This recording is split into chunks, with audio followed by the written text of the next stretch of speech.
अच्छा, इसका फ़ायदा ये होगा कि देखें, हम सबको पता है दुनिया जो है वो आहिस्ता आहिस्ता इलेक्ट्रिक कार्स की तरफ मूव कर रही है, ठीक है। और उसकी बैटरीज जो हैं वो टेस्ला और जैगवार और BMW सारे के सारे लिथियम आयन बैटरीज बनाते हैं। तो अगर इंडिया के पास लिथियम निकल आता है तो इंडिया के लिए एक होराइजन जो है वो मोर वाइड हो गया। अब इंडिया को रशिया से ऑयल लेना पड़ता था, ये भी कम हो हाँ जी, पेट्रोल की ज़रूरत कम हो जाएगी और इंडिया को सहूलत हो जाएगी कि वो अपनी इन हाउस इलेक्ट्रिकल कार्स जो है मैन्युफैक्चर कर सके और दुनिया में एक्सपोर्ट कर सके। तो इंडिया के लिए तो ये गोल्ड माइन है। पाकिस्तान की तरफ से और इंडिया की तरफ से, दोनों की तरफ से जम्मू एंड कश्मीर पे आधा आधा कब्जा किया हुआ है। ठीक है, पाकिस्तान ने भी कब्जा किया और इंडिया ने भी ऑब्वियसली।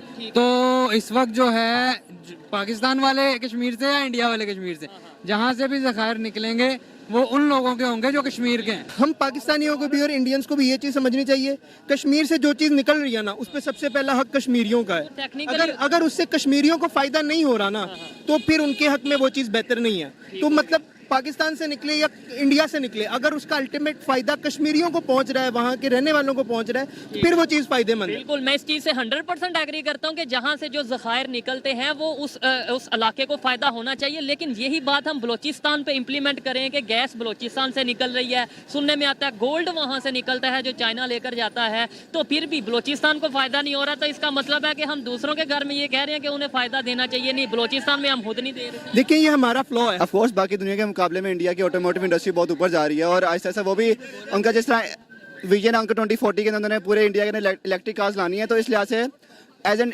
स्टैंडिंग इन 2023 तो ये एक बहुत बड़ा रेवोल्यूशन है उनके लिए, एक बहुत बड़ी डिस्कवरी है उनके लिए कि वो जो उनका विजन है इन फ्यूचर तो वो उसको बड़े आराम से उस तक पहुंच सकते हैं, क्योंकि अब आई लिथियम आयन बैटरीज रहेंगी।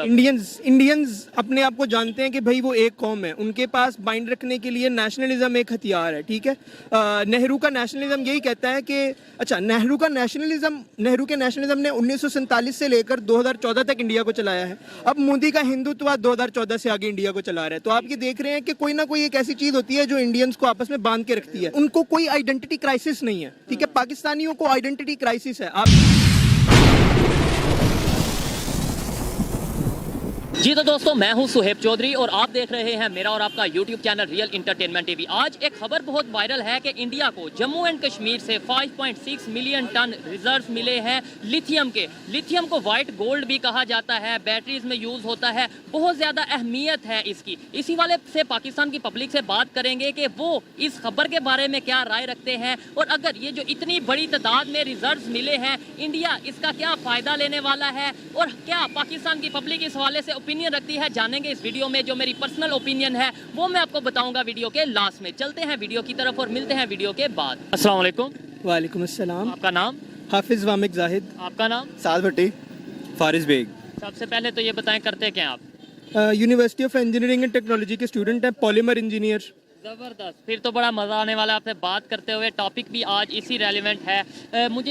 मैं आपको ख़बर बताता हूँ कि इंडिया ने जम्मू एंड कश्मीर से ऑलमोस्ट 5.6 टू 5.9 मिलियन टन्स के रिजर्व निकाले हैं लिथियम के।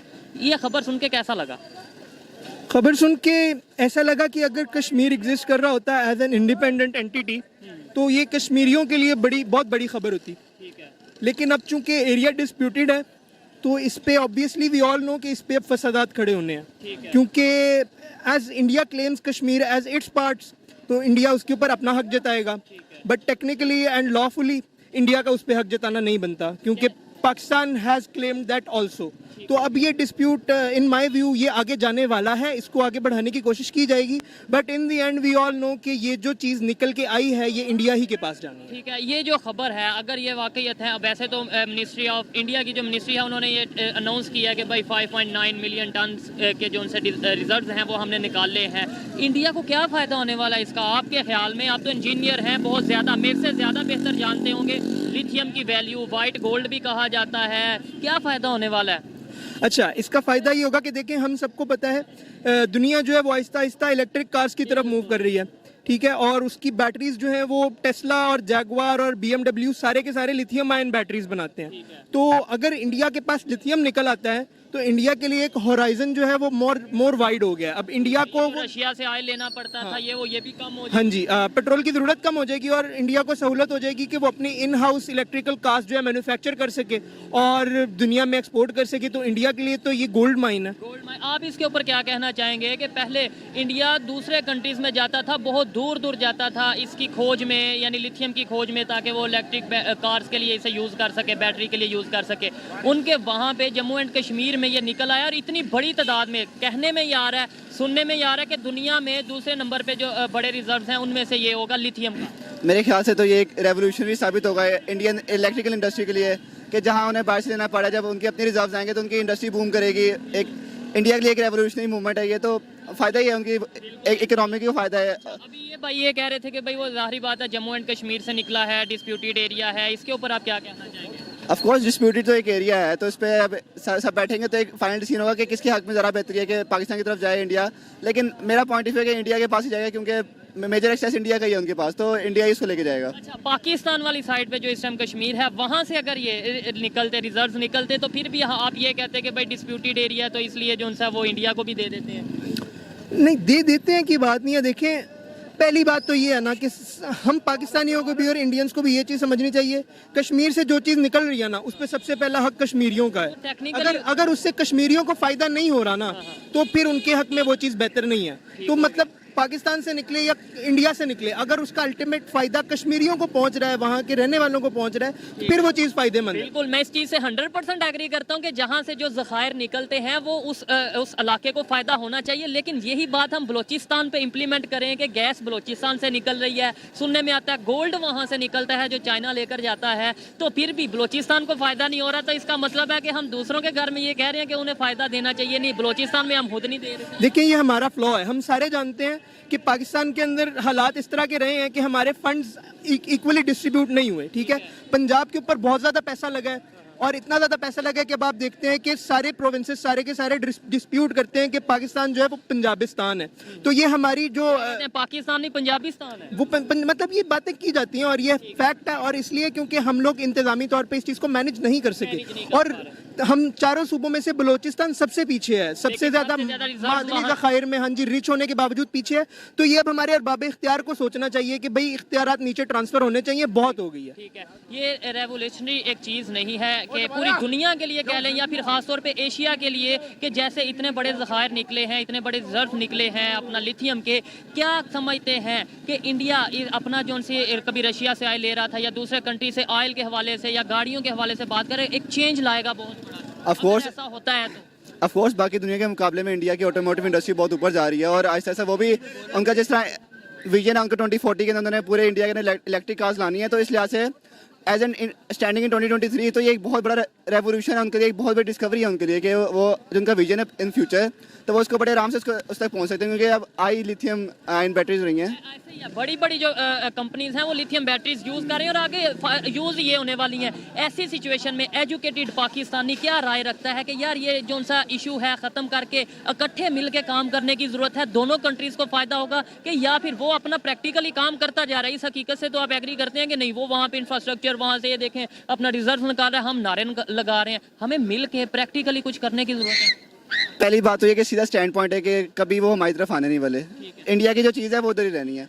वो तो मैं बात भी नहीं कर रहा, मैं शेयर का नहीं शेयर की बात नहीं मैं कर रहा, मैं कह रहा हूँ जो हम इख्तलाफात रखते हैं, हम अगर मिल के काम करें, अगर मिल के जो उनसे मिसअंडरस्टैंडिंग्स हैं वो दूर करें, इंडिया के साथ मिल के, दुनिया फ़ायदा ले रही है, हम भी ले लें। ऑफ कोर्स अगर दोनों कंट्रीज़ के हेड्स बैठ के सोचें, आपस में बातचीत करें, तो बेशक ये पॉसिबल है और दोनों साइडों के लिए बहुत ज़्यादा बेनिफिशियल है। हमारे यहाँ का टैलेंट वहाँ जाए, वहाँ का यहाँ पे एक कोऑर्डिनेशन हो तो एक बहुत बेहतरी की तरफ जा सकते हैं। कंपटीशन हो, हेल्थी कंपैरिजन हो। आप क्या समझते हैं मोबाइल इंडस्ट्री जो ज़्यादातर यहाँ पाकिस्तान की बात करें, सारे मोबाइल ऑलमोस्ट चाइना से आ रहे हैं, अब लिथियम भी यूज़ होता है उसमें, या इस तरीके से चीज़ें, बैटरी वगैरह ज़ाहिर बात है यूज़ होती है, तो लिथियम की बैटरी। अच्छा, क्या कहना चाहेंगे कि हम अगर इंडिया के साथ अपने रिलेशन बेहतर कर लेते हैं तो यही फ़ायदा हम जो चाइना को दे रहे हैं या चाइना हमसे फ़ायदा उठा रहा है, हम रिलेशन इंडिया के साथ बेहतर करके इंडिया से फ़ायदा ले सकते हैं? होना चाहिए, फायदा लेना चाहिए। आप इसकी मिसाल देखें, Europe world war 1 world war 2 में आपस में कुत्तों की तरह लड़ते रहे हैं, बट अब यू सी यूरोपियन यूनियन बना के वो क्या कहते हैं जी, यूरोप का फायदा पहले होना चाहिए। तो इंडिया, पाकिस्तान, बांग्लादेश, चाइना और ये नेपाल, भूटान और हमारे रीजन के जितने ममालिक हैं, इनको मिलकर ये चीज़ देखनी चाहिए कि जी सार्क जो आपने तंजीम बना रखी है उसके मकासद पूरे होने चाहिए। तो आपको ये चीज़ पे फोकस करना चाहिए कि आपका जो रीजन है वो पहले अपनी फलाह बहबूद के लिए काम करे, दूसरे ममालिक के कैंपों में बाद में जाए। तो इंडिया और पाकिस्तान को एक दूसरे के साथ मिलकर चलना चाहिए, एक दूसरे को म्यूचुअल बेनिफिट देना चाहिए, और जो बोन्स ऑफ कंटेंशन 1947 से चले आ रहे हैं, मेरा ख्याल है अब वो हैचेट्स बैरी कर देने का टाइम है। ना या तो हम कुछ प्रैक्टिकली करते नजर आए तो हम कहें यार हम भी कर रहे हैं, वो कर रहे हैं, कंपटीशन बना है, हम नारे लगाई जाते हैं। अभी 2 दिन पहले भी कश्मीर मार्च वगैरह ये जो 5 फरवरी को था, और इसके अलावा हम कश्मीर मंथ मनाते हैं, कश्मीर ईयर मनाते हैं, कश्मीर डे सेलिब्रेट करते हैं, पता नहीं क्या क्या करते हैं, लेकिन वो वहाँ पे कॉलेजेस बना रहे हैं, वो वहाँ पे यूनिवर्सिटीज बना रहे हैं, मेडिकल फैसिलिटीज दे रहे हैं, इंफ्रास्ट्रक्चर, और अब ये इतनी बड़ी अचीवमेंट, मतलब हैरान नहीं हो जाता बंदा? ऑफ कोर्स विजन का फ़र्क है, एक स्टैंड पॉइंट का फ़र्क है कि वो अपने नेशन बिल्ड कर रहे हैं। हमारे यहाँ पे नेशन बिल्डिंग का काम नहीं होता, हमारे यहाँ पे ओवरऑल नैरेटिव कह लें, कंट्री बिल्डिंग का काम नहीं होता। यहाँ पे हमारे आपस में एक दूसरे को गिराने पे लगे हुए हैं। तो एक है वो अलग चीज़ पे इकट्ठे हैं कि हमने इंडिया को ऊपर लेके जाना है, वो दुनिया से कम्पीट करें, हम लोग अपने आपस में कम्पीट करें। तो ये तो फ़र्क है दोनों में। आप क्या कहना चाहेंगे लास्ट में, फ़र्क क्या है? विजन का फ़र्क है जैसे इन्होंने बोला है, या फिर एजुकेशन का थोड़ा फ़र्क है, या फिर हमारे पॉलिटिशियंस ने या हमारे हुक्मरानों ने हमें बताया ही कुछ हो रहा है, हकीकत से रखा ही दूर है? मेरे नज़रिए में कौम होने और कौम ना होने का फ़र्क है। क्या मतलब? इंडियंस अपने आप को जानते हैं कि भाई वो एक कौम है, उनके पास बाइंड रखने के लिए नेशनलिज्म एक हथियार है, ठीक है।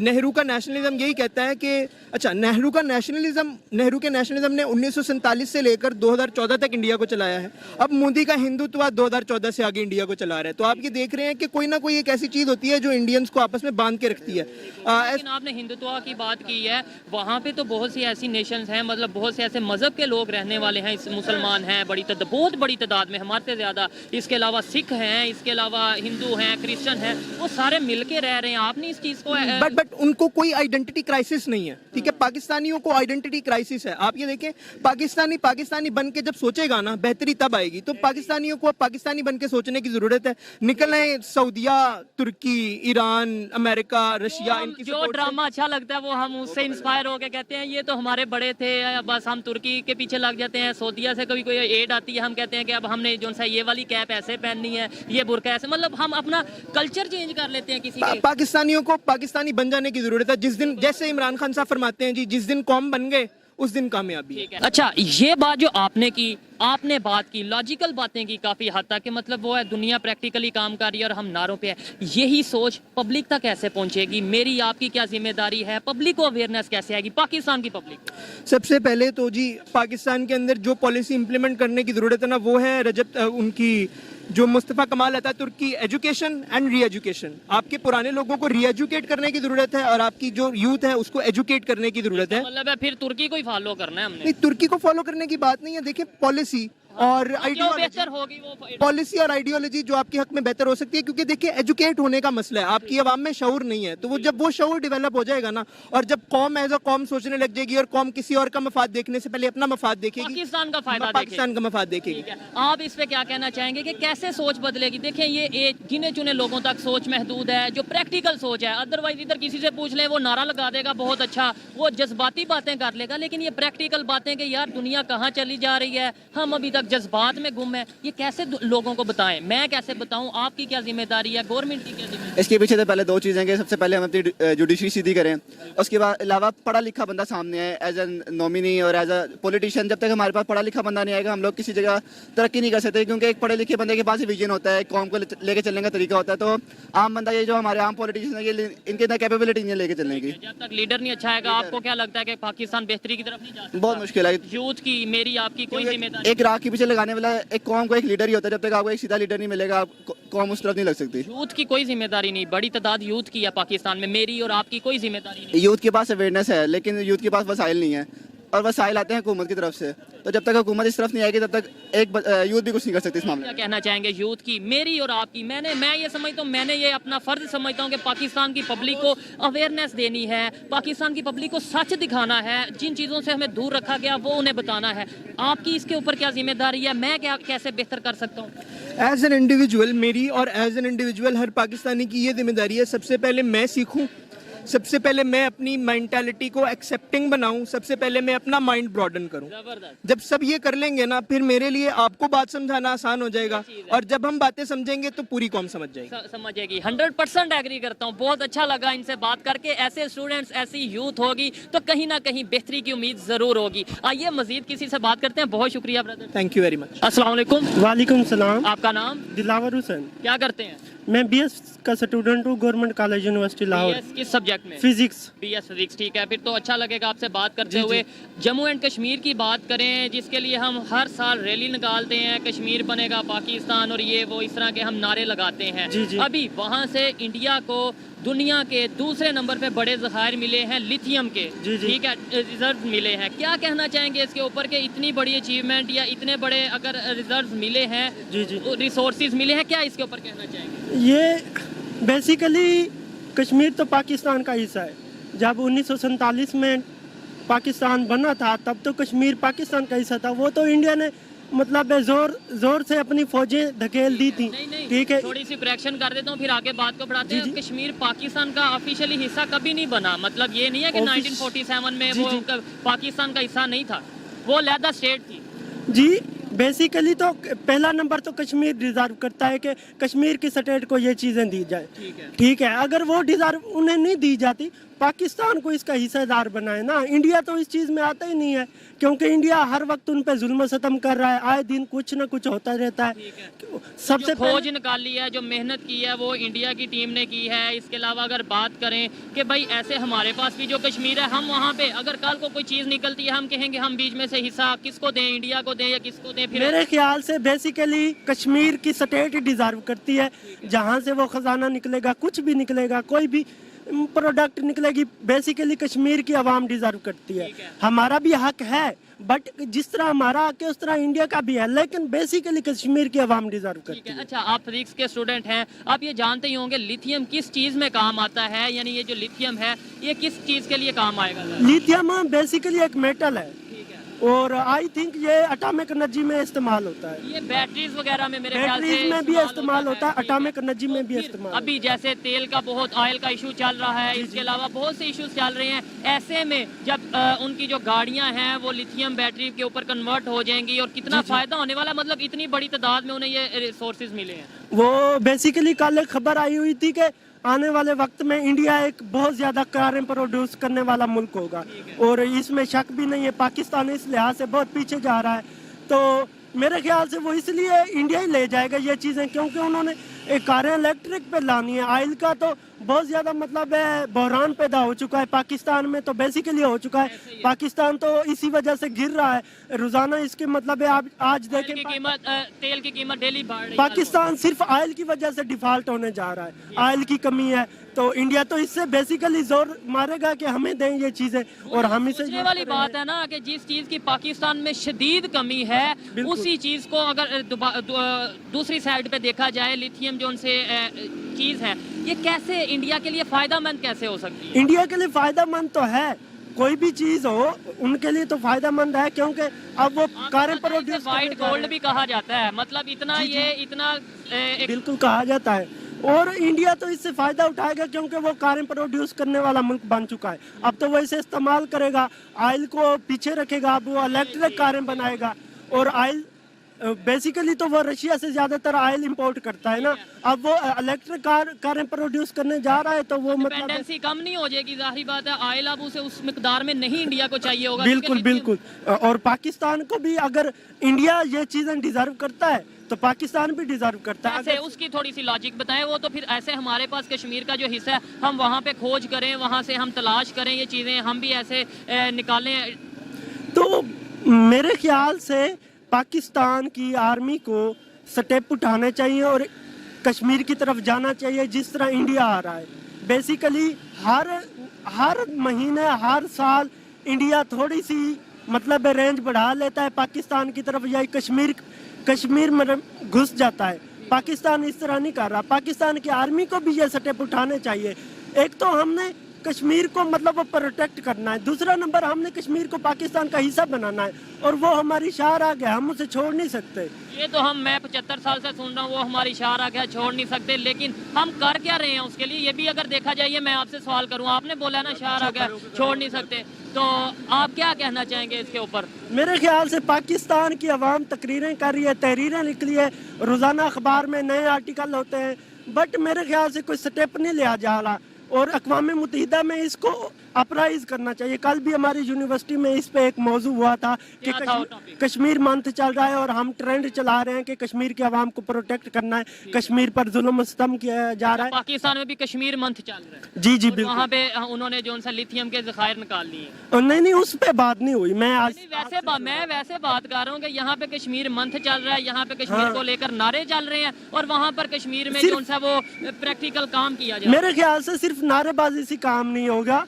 कुछ स्टेप लेने पड़ेंगे और पॉजिटिव स्टेप लेने पड़ेंगे। हमें अक़वाम मुत्तहिदा के पास जाना पड़ेगा, ठीक है, कश्मीर के अवाम को प्रोटेक्ट करना है तो हमें अक़वाम मुत्तहिदा के पास जाना पड़ेगा, इसके बगैर हमारा काम नहीं होगा। ठीक है, अक़वाम मुत्तहिदा जिसकी आप बात करते हैं, यूनाइटेड नेशंस की बात करते हैं, वो तो ये कहते हैं कि भाई फ्री एंड फेयर इलेक्शन तभी हो पाएंगे वहाँ पर जब पाकिस्तान अपनी फोर्सेस वहाँ से हटाएंगे, तभी हो पाएंगे। वो तो ठीक कहता है, जब हम फोर्सेस हटाएंगे तो वो मजीद कब्जा कर लेंगे, हम जाने के काबिल ही नहीं। मतलब है हम यूनाइटेड नेशन की बात नहीं मानेंगे? नहीं, वो भी मानेंगे भी काम नहीं। करेंगे, ऐसे नहीं है उन्होंने नहीं, कहा। वो नहीं करेंगे, वो पहले कब कर रहे हैं? पहले भी तो कश्मीर हमारा हिस्सा था, उन्होंने फौजें धकेल दी। फिर कह रहे हैं हमारा हिस्सा था। नो डाउट हम अपने दिलों में ये तस्वुर करके बैठे हैं, अपने ख्याल में ये तस्वुर करके बैठे हैं, लेकिन ऑफिशियली कभी कश्मीर हमारा नहीं हुआ। डिस्प्यूटेड एरिया ये तो हमारी गवर्नमेंट खुद कहती है, ये तो कभी पाकिस्तान की गवर्नमेंट ने भी ये नहीं बोला कि कश्मीर हमारा एरिया है, डिस्प्यूटेड एरिया। जहाँ तक मेरा नॉलेज है, वहाँ के राजा ने उनसे मिलके मतलब रियासत को उधर धकेल दिया था, रियासत उनके कब्जे में कर दी थी। अवाम तो हमारे साथ थी ना, अवाम तो बेसिकली मुस्लिम थी। आज अवाम किसके साथ होगी? लास्ट पे बस इधर वाइंड अप करते हैं। आपके ख्याल में आज कश्मीर की पब्लिक, जम्मू एंड कश्मीर की बात कर रहा हूँ, जहाँ पे मेडिकल कॉलेजेस बन रहे हैं, जहाँ पे इंफ्रास्ट्रक्चर बेहतर हो रहा है, जहाँ पे बहुत सी फैसिलिटीज दी जा रही हैं और अब लिथियम के ज़खायर निकल आए हैं, अब अवाम किसके साथ, मतलब जो प्रैक्टिकली काम कर रहे हैं उनके साथ होगी, जो या फिर जो दिल में दर्द रखते हैं या नारा लगाते हैं उनके साथ होगी? मेरे ख्याल से प्रैक्टिकली वालों के साथ ही होगी। हम दर्द तो रखते हैं लेकिन हम कुछ कर नहीं रहे, कुछ नहीं कर रहे, कुछ सिर्फ बोलने से काम नहीं होता। मैं तकरीरें करता जाऊँ, क्या होगा? तकरीरों से कोई काम नहीं होता, स्टेप उठाने पड़ते हैं। हमारे पास भी तो कश्मीर का हिस्सा है, हम वहाँ पे क्या कर रहे हैं आजकल? मतलब देखें, जैसे वो वहाँ पे बहुत से काम कर रहे हैं, प्रैक्टिकली हमने कश्मीर में क्या किया, यहाँ पे आप क्या कहना चाहिए? उसका मुझे कोई खास नॉलेज नहीं है, क्योंकि वहाँ कुछ किया खास जा भी नहीं रहा। और ये बात कश्मीर के प्राइम मिनिस्टर कह चुके हैं कि हमें हमारा हक नहीं दिया जा रहा। खैर, अच्छा लगा बात करके, आइए मजीद किसी से बात करते हैं। बहुत शुक्रिया। ओके, थैंक यू, अल्लाह हाफिज। अस्सलाम वालेकुम। वालेकुम सलाम। आपका नाम? उनीब। थोड़ा ऊंची बोलिएगा। क्या करते हैं आप? मैं चार्टर्ड अकाउंटेंसी का स्टूडेंट हूँ। चार्टर्ड अकाउंटेंसी के स्टूडेंट हैं। टॉपिक जिस पे वीडियो रिकॉर्ड कर रहे हैं वो ये है, खबर वायरल हो रही है बहुत तेज़ी से कि जम्मू एंड कश्मीर में लिथियम के रिजर्व निकले हैं। इंडिया ने ये फाउंड किया है, इसे मतलब खोज निकाली है और 5.6 मिलियन टन, बहुत बड़ी तादाद है। दुनिया में दूसरे नंबर पे शायद अगर रिजर्व होंगे तो वो फिर जम्मू एंड कश्मीर में होंगे इस खबर के मुताबिक। क्या कहना चाहेंगे? सबसे पहले तो ये है कि जिस जगह से कोई भी रिजर्व निकलते हैं वो उस जगह के लोगों के होते हैं। मतलब अगर कश्मीर से ज़खायर निकल रहे हैं और कश्मीरी लोग, वो कश्मीरियों के हैं, ना पाकिस्तान के ना इंडिया के। अच्छा, ऐसे तो जो चाइना फिर यहाँ पे आके हमारे यहाँ से बलोचिस्तान से गोल्ड निकालता है या इस तरीके से जो चीज़ें निकालता है वो फिर पाकिस्तानियों की हुई, तो फिर चाइना क्यों ले जाता है? वो पाकिस्तानियों की होती है और पाकिस्तानी उनको निकालने के पैसे लेते हैं उनसे, वो ऐसे खींच के नहीं ले जाता। ठीक है, लेकिन जो जम्मू एंड कश्मीर है वो तो इस टाइम इंडिया का हिस्सा है, इंडिया के पास है, तो वो फिर जाहिर बात है खोज उन्होंने की है। इसके ऊपर आपकी क्या? नहीं, इंडिया का हिस्सा नहीं है, इंडिया मकबूजा है। पाकिस्तान की तरफ से और इंडिया की तरफ से, दोनों की तरफ से जम्मू एंड कश्मीर पे आधा आधा कब्जा किया हुआ है। ठीक है, तो पाकिस्तान ने भी कब्जा किया और इंडिया ने भी, ऑब्वियसली। तो इस वक्त जो है पाकिस्तान वाले कश्मीर से या इंडिया वाले कश्मीर से, जहाँ से भी ज़खायर निकलेंगे वो उन लोगों के होंगे जो कश्मीर के हैं। लेट्स सपोज, अल्लाह करे कल को जो हमारे पास हिस्सा है कश्मीर का, उसमें से कोई ऐसे ज़खायर निकलते हैं, कोई लिथियम निकलता है या कोई ऐसी चीज़ निकलती है, तो हम फिर क्या कहेंगे कि वो पाकिस्तान का नहीं, वो कश्मीर को दे देंगे? वो 1 रुपए का हो या वो सारी दुनिया की दौलत हो, वो ना पाकिस्तान का ना इंडिया का। अगर कश्मीर से निकल रहा है तो कश्मीर का है। कश्मीर से, और जो निकाल रहा है उसका कोई हक नहीं। कौन निकालेगा? कश्मीर जो भी तो कश्मीरी निकालेंगे ना, किसी को ये हक नहीं है कि जाके वहाँ से निकाल ले। ठीक है, चार्टर्ड अकाउंटेंट है आप, आपको लिथियम की वैल्यू वर्थ का भी पता होगा, व्हाइट गोल्ड कहा जाता है, आने वाले टाइम ही शायद इसका है, बैटरीज वगैरह इसके थ्रू बनती हैं, लिथियम ऑयल बैटरीज, और इस तरीके से बहुत सी चीज़ों में ये यूज होने वाला है। क्या देख रहे हैं कि अब इंडिया कैसे दिन ब दिन अपनी डिपेंडेंसी जो सी है दूसरे कंट्री से ख़त्म करने वाला है? देखें, ये तो एक टॉपिक हो रहा है ना। सबसे पहले टॉपिक ये था कि जितने का भी हो वो है उनका। अब इंडिया डिपेंडेंसी खत्म करे या लिथियम के ज़खायर आ गए हैं, मैं इस हवाले से कह रहा हूँ कि अगर वो उसे यूज करते हैं तो कितना फायदा होगा। गाड़ियाँ सारी यूज करने का हक ही नहीं है, हम बात इस पे कर रहे हैं। क्यों करते हैं? ठीक ठीक ठीक। क्यों करते हैं? आपको लगता है कि वो यूज नहीं करेंगे या हम यूज नहीं करना चाहिए, करेंगे क्यों? नहीं तो उन्हें कौन रोकेगा? हैं? कौन रोकेगा? देखिए, हम तो यही बता सकते हैं कि आप, जहाँ तक हमारे में ताकत है, इतनी ताकत थी कि इस माइक तक आवाज आ जाए, तो मैंने माइक तक आवाज पहुंचा दी। ठीक है, नहीं एक सवाल ये भी पैदा होता है ना, अब वो इसका करेंगे क्या? हम यानी कि इसका अगर वो यूज लाएंगे, किस तरीके से यूज में लाएंगे? देखें, इस चीज का फैसला कश्मीरियों ने करना है, हमने कैसे यूज करना है, ना पाकिस्तान ने ना इंडिया ने। अच्छा, आप वहाँ पे ही अड़े हैं, आप कहते हैं कश्मीरियों ने। मैं कैसे फैसला करूंगे? उनके ज़खायर कैसे? मैं इस चीज का फैसला कर सकता हूँ कि आपके घर में गाड़ी है तो आप कैसे चलाएंगे उसको, बेचेंगे या पेट्रोल डलवा के यूज करेंगे? लेकिन जब से आर्टिकल 370 हटा है तब से इंडिया के मुताबिक वो एक मुतनाज़ा इलाका नहीं, इंडिया के मुताबिक वो उनका ही एरिया हो गया, जैसे दूसरी स्टेट्स हैं वैसे ही एक स्टेट हो गया। देखें, ये तो मतलब दोनों साइड्स पे अपने, ये तो दोनों साइड पे अपने अपने पर्सपेक्टिव है। पाकिस्तानियों का और पर्सपेक्टिव है कि वो हमारा है, उनका और पर्सपेक्टिव है। लेकिन जो बेसिक में वो उसी के गिर्द सारी चीज़ें घूमती हैं कि वो कहते हैं, वो ना कहें। अगर कश्मीरी कहें ठीक है हमने इंडिया बनना है, तो कल इंडिया बन जाए। अच्छा, अगर कश्मीरी कहेंगे ये जो लिथियम निकला है ये इंडिया यूज करेगा, ये इंडिया का राइट है, फिर कश्मीरियों का है, वो चाहे गिफ्ट दें चाहे बेचें, इंडिया को गिफ्ट दें, पाकिस्तान को दें, ठीक है, वो उनकी मर्जी है। चले, अच्छा लगा बात करके, जो इनकी ओपिनियन थी वो आप तक पहुंचाई, आप एग्री डिसएग्री कर सकते हैं। जी तो दोस्तों, ये थी आज की वीडियो, पाकिस्तानी पब्लिक की ओपिनियन आप तक पहुंचाई। और अगर इस हवाले से मेरी पर्सनल ओपिनियन की बात की जाए तो मैं यही कहूंगा कि इतने बड़े रिजर्व मिलने से ना सिर्फ इंडिया को बल्कि कश्मीर को बहुत ज्यादा फायदा होने वाला है। और अगर इंडिया को जो चीज इंपोर्ट करनी पड़ती थी अपनी इलेक्ट्रिक कार के लिए, अब वो उनके घर में मौजूद होगी, बहुत बड़ी रेवोल्यूशनरी चेंज आ सकती है। पाकिस्तान को भी चाहिए कि जज्बाती फैसले करने की बजाय, जज्बात में बड़े बड़े नारे लगाने की बजाय कुछ प्रैक्टिकली करें। हम प्रैक्टिकली कुछ करेंगे, अपनी पॉलिसीज को बेहतर करेंगे, मेहनत करेंगे तो ही हम आगे जाएंगे। अदरवाइज खोखले नारे हों या फिर खोखले जज्बाती बातें हों, हम उनसे कुछ फायदा उठा नहीं पाएंगे। ये मेरी पर्सनल ओपिनियन है, आप इसे एग्री भी कर सकते हैं, डिसएग्री भी कर सकते हैं। वीडियो कैसी लगी कमेंट में जरूर बताइएगा। मिलते हैं नेक्स्ट वीडियो में, तब तक के लिए पीस आउट, अल्लाह हाफिज।